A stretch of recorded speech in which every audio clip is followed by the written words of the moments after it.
इस समय नेहा धूपिया अपने एक बयान के चलते सुर्खियों में बनी हुई हैं।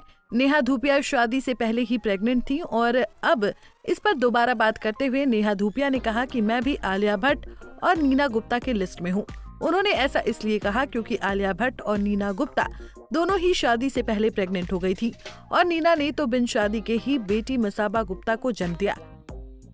हालांकि ऐसी बहुत सी हीरोइनें हैं जो शादी से पहले ही प्रेग्नेंट हो गई थी, लेकिन कुछ ने शादी कर इसे छुपाया तो किसी ने खुलकर इसे दुनिया के साथ शेयर किया। हालांकि कुछ लोग इसे एक्सेप्ट करते हैं तो कुछ का कहना है कि ऐसा करके वो अपने कल्चर और संस्कृति को किसी दूसरे राह पर लेकर जा रही हैं। चलिए आपको उन एक्ट्रेस के बारे में बताते हैं जो शादी से पहले ही मां बनने वाली थी। नीना गुप्ता वो बिंदास हीरोइन रही हैं जिन्होंने शादी किए बिना ही बच्चा पैदा करने का फैसला लिया था, वो भी उस समय जब सोसाइटी इसे बिल्कुल स्वीकार नहीं करती थी।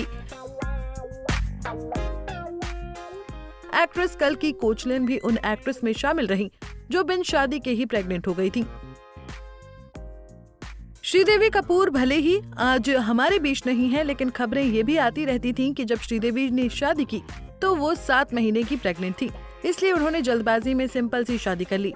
शादी के कुछ समय बाद ही जानवी पैदा हो गई थी।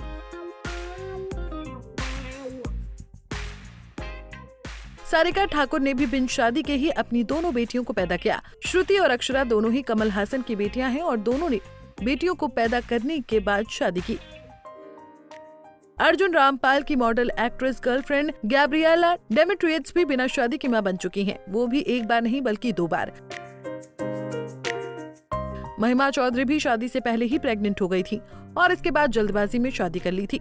तो देखा आपने, कुछ एक्ट्रेस ने प्रेगनेंसी छुपाने के लिए शादी कर ली, लेकिन कुछ ने बिन ब्याहे ही बच्चे पैदा करने का फैसला ले लिया। आप इसे कैसे देखते हैं? अपनी राय कमेंट बॉक्स में जरूर बताएं।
ऐसे ही और वीडियोस के लिए आप नारी के पेज को YouTube पर सब्सक्राइब, Facebook पर लाइक और Insta पर फॉलो करना ना भूलें।